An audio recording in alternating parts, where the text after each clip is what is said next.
Timeline, 5000 ans d'histoire, Richard Fremder. Quand j'ai vu que 10 aiguilles faisaient mieux que un somnifère, que faisait mieux qu'un anti-inflammatoire, etc. C'est ça que je veux faire. D'accord. Et à 13-14 ans, j'ai dit à Pierre, je veux devenir acupuncteur. Est-ce que vous accepteriez de me former? C'est une sommité. Commencez votre médecine d'abord. Bon, je commence mes études en 1969 à Bobigny. Premier go examen, premier stress, je retourne le voir. Et je lui redemande, tremblant de peur, voilà, j'ai commencé mes études de médecine, accepterez-vous de me former? J'entends encore sa voix très claire, N'importe quel imbécile peut apprendre la théorie de l'acupuncture. Si vous voulez devenir un bon acupuncteur, il faut que vous puissiez me suivre. On était un mardi soir. Tous les mercredis matin, grosse matinée, il avait une consultation à l'hôpital Boussicot, qui n'existe plus maintenant, et un de ses amis, qui était chef de médecine interne, lui prêtait 5 salles, avec une infirmière qui dépéquait les patients. Ça lui permettait d'avoir une clientèle qui n'aurait jamais eu rue Madame. Donc, il me dit, voilà, tous les mercredis matins, je suis là-bas. Si vous acceptez, suivez-moi. Et il me dit, bon, achetez-moi tel bouquin, le livre de Georges Chouil-Morand, l'acupuncture chinoise, qui est un énorme pavé. Apprenez-moi le méridien du cœur, qui a heureusement 9 points. À demain. Donc, je file au quartier latin, j'achète ce bouquin, je passe ma nuit à apprendre ces points. Le mercredi matin, j'étais face à lui. Et 3-4 questions, il vérifiait que la théorie était apprise et il piquait. Je suivais. Et le mercredi soir, quand on se quittait, il me dit, bon, pour la semaine prochaine, apprenez-moi tel méridien ou tel point. Et au bout de 2-3 mois, il a vu que je mordais, que j'y étais, tous les mercredis. Et je me souviendrai toujours que, pour la première fois, il m'a demandé de poser le premier point. Première fois que j'avais de ma vie une aiguille en main. Et il m'a demandé de poser ce point-là, le 9e point du cœur. Il m'a annoncé le point par son nom chinois, qu'heureusement je connaissais. Bon. Et j'étais tétanisé de trouille, d'angoisse, etc. J'ai posé le point.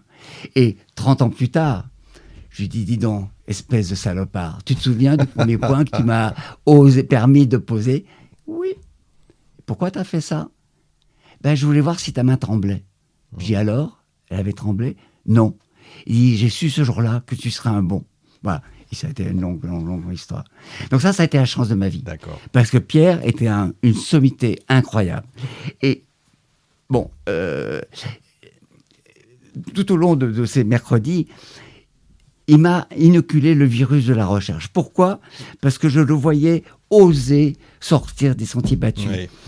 Je parle dans mon bouquin d'un confrère marseillais, il s'appelle Jacques-Yves Niboyet, qui était un autre homme exceptionnel, et qui venait souvent, un mercredi par mois, travailler avec Pierre. Et je les voyais tous les deux dialoguer, et essayer des choses qui n'étaient pas permis, entre guillemets. Et ils se rassuraient l'un et l'autre, et ils dialoguaient. C'était deux violons qui jouaient ensemble. Moi, je disais, c'était deux Stradivarius, c'est vraiment ça. Et j'étais estomaqué. Moi, je les vampirisais. On ne pouvait pas enregistrer. Mais je les vampirisais. Hein, je buvais leurs actes, leurs paroles, etc. Et puis, les résultats étaient là. Oui, c'est ça. Voilà. Encore une fois, c'est l'expérience, en fait. Ouais. L'expérience, mais qui projetait. Voilà, c'est ça. Et le virus qui m'ont inoculé, le virus de la recherche, le virus de oser regarder un petit peu, oser sortir du dogme, c'est eux qui m'ont inoculé. J'aurais jamais... J'étais formé par ça, et c'est trop bien, quoi. Ils obtenaient des résultats. Ah oui, d'accord. Ah, très bien. À une époque où on peut dire que l'acupuncture, encore aujourd'hui, c'est déjà pas simple de, j'allais dire, convaincre. L'idée, c'est pas de convaincre. Il y a beaucoup de gens qui croient pas, et on va comprendre que c'est idiot. Depuis que je me suis installé. Hein. Ouais, mais à l'époque, c'était très compliqué. L'acupuncteur, mais ils exerçaient ce manteau. Hein. C'était du style, j'ai une bonne voyante, j'ai une bonne acupuncteur. C'est ça, voilà, c'est ça. C'était complètement obscur. Alors justement, là, on parle vraiment d'acupuncture scientifique. Oui. Et c'est important de rajouter scientifique, parce que d'abord, vous le disiez, il y a des charlatans. Oui. Mais dans tous les métiers. Encore dans tous les métiers, on est d'accord. C'est quoi l'acupuncture réellement? Dites-nous un peu ce que c'est. Alors, l'acupuncture, nous avons démontré que sur notre corps, il y a 670 points. Les points sont une surface ronde qui font 0,8 mm de diamètre. Pour être actif, il faut, avec une aiguille, poncturer cette cible. La poncture de cette cible va envoyer des ordres biophysiques et biochimiques vers un organe et une fonction d'organe. Chaque point allant envoyer des ordres différents les uns des autres. Nous avons isolé ces vecteurs. C'est un Japonais qui a isolé ces vecteurs. Qu'est-ce qui se passe entre le point et l'organe? Nous savons maintenant ce qui se passe entre le point et l'organe. Scientifiquement. Et alors, ça serait trop simple de piquer. La façon dont on met l'aiguille, si on met de droite à gauche ou de gauche à droite, cette signification va être différente. C'est-à-dire, on va tonifier, stimuler tel ou tel organe ou le calmer. D'accord. Donc, en fonction de ce que nous aurons à faire pour ramener cet équilibre fondamental, nous devrons orienter l'aiguille de telle ou telle façon. Autre chose, on a trouvé aussi, ça c'est Paul Laugier, qui a découvert les points d'oreille. Dans l'oreille, nous avons 196 points qui sont parfaitement cartographiés. Hein. Et là, ces points ne sont pas reliés entre eux par des méridiens, ils sont des satellites isolés. D'accord ?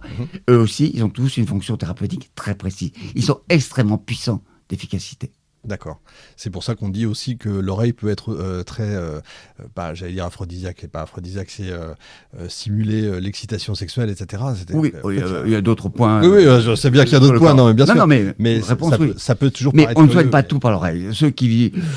Excusez-moi, mais les auriculothérapeutes, très bien, je respecte, mais ils ne pourraient pas faire ce que je fais en cancérologie uniquement. Alors, on va y venir, parce qu'effectivement, on va parler des points. Les méridiens, qu'est-ce que c'est ? Alors, les méridiens, ça a été prouvé, là aussi, scientifiquement, les points sont reliés entre eux par des méridiens. Les méridiens sont des lignes électromagnétiques.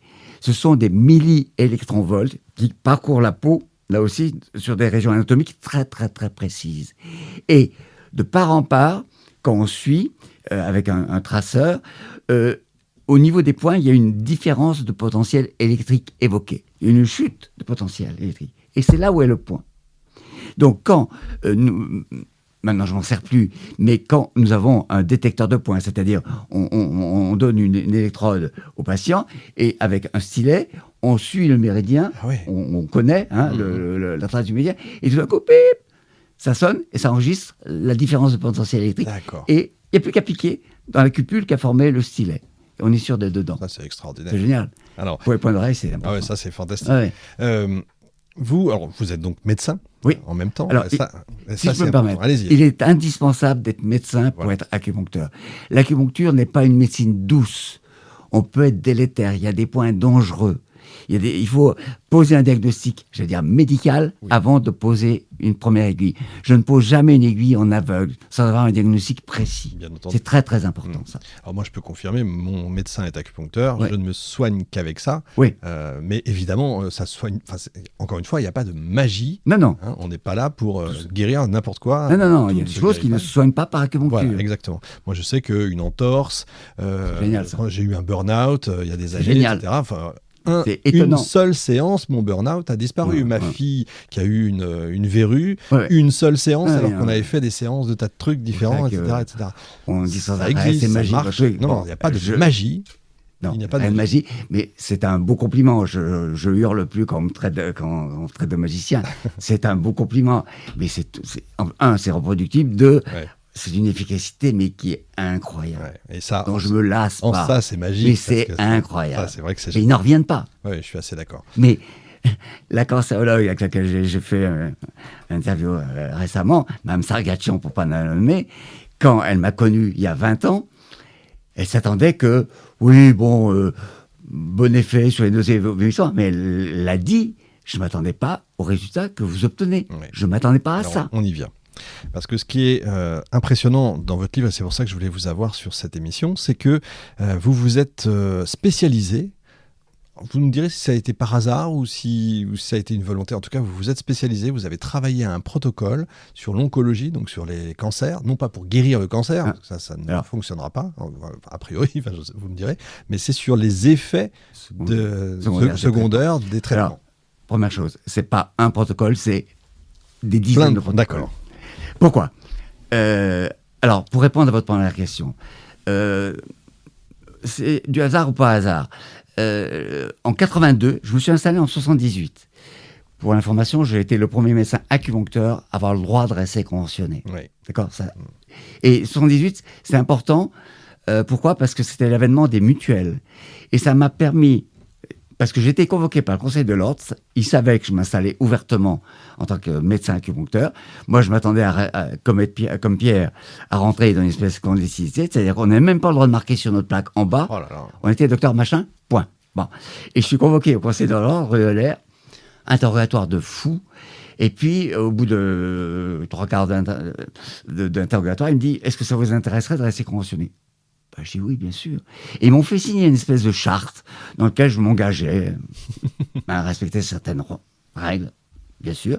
Et après ça, il me dit « Voilà, vous êtes le premier médecin à avoir le droit de rester conventionné. » Première chose. Donc ça, c'était en 78. Donc je me suis installé, j'ai commencé à faire beaucoup de rhumato. Ça a vite marché, parce que le bouche-à-oreille était sympathique, c'est moins qu'on puisse dire. Et en 82, les cancérologues de Curie sont venus à moi. Pourquoi ? Je sais maintenant pourquoi. Un certain nombre d'entre eux étaient en surmenage, en burn-out, ne dormant plus, bourrés d'angoisse. Bon. Et méconnus, je ne sais plus comment, mais bon. Et puis, 1, 2, 3, 4 sont venus pour la même raison. Et ça, pour nous, c'est le bien à bas. Ça se soigne bien. En sachant qu'il n'y a pas de cas semblables, en sachant qu'on n'a aucune méthode à 100% de réussite. Ce que j'expliquais au début. Hein. Oui, mais il y a eu un bouche à oreille interne qui s'est fait. Et à l'époque, on n'est pas de portable, mais le téléphone s'est mis à sonner. Il me dit, dis donc. Donc, il découvrait que, relaxation, détente, nuit paisible, etc. Et il dit, dis donc, j'ai une patiente là à qui on vient d'annoncer un cancer du sein. Qui est morte de trouille. Est-ce que tu pourrais pas me la relaxer ? La demande initiale, c'était uniquement de les relaxer. Je vois cette personne. On était en 82. La patiente. Hein. La patiente, femme. Hein, et j'applique les points pour la relaxer, mais à l'époque, je ne connaissais pas grand-chose en cancérologie, mais je savais que toute chimiothérapie, quelle qu'elle soit, allait déclencher automatiquement diarrhée, nausée, vomissement. Et j'ai appliqué les points que je connaissais bien, parce que quelle que soit la cause, très vite, on apprend ce qu'il faut faire pour calmer les diarrhées, les nausées, les vomissements. Mais je posais ces points sans lui dire. Bon, et puis je devais la voir avant la prochaine chimiothérapie. Et je la vois, je l'interroge. Quel changement. J'ai bien dormi, plus cauchemar, etc. Et puis, c'est bizarre, peu de nausée, j'ai vécu ça très très bien. Bon, mais ça n'a pas été le Big Bang dans ma tête. Oui. J'ai renouvelé ça. Et il y a eu un petit bouche à oreille qui s'est fait, intra-Curie, et puis ils sont mis à m'envoyer, voilà. Et leur demande initiale, c'était ça. Donc, voilà, mais encore une fois, ça n'a pas été le Big Bang dans ma tête jusqu'au jour. Timeline, 5000 ans d'histoire, Richard Fremder.